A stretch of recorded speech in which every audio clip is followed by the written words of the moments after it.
বাংলাদেশের প্রার্থী বলতেছে বিসমিল্লাহির রহিম। কসম। বিসমিল্লাহির রহিম। আসসালামু আলাইকুম। ফরিদপুরবাসী কি ভালো আছে?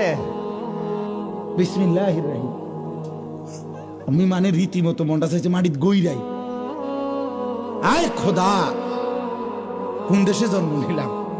আমার মা একা এ দেশে আইলো, আমি একা এ দেশে, এতে বেটা কি করব? বিসমিল্লাহির রহিম। আমি যেমনে কইছি এমনও কইতে আসছে। আচ্ছা তো বিসমিল্লাহির রহিম ভাই তোমরা কও না ভাই, এটা নি মানে আস্তা আর রহমানের এই শব্দটাই নাই, গোটা একটা শব্দ ডাইরেক্ট গিলে এলাইছে।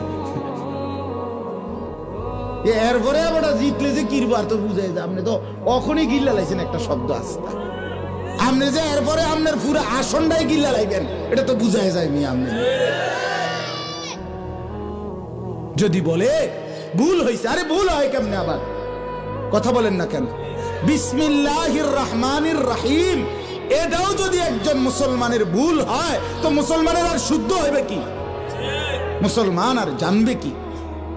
মুসলমান আর পারবে কি? এই কথা কেমনে মনটারে মানাই? এই দুঃখ কেমনে কলিজায় বাঁধি?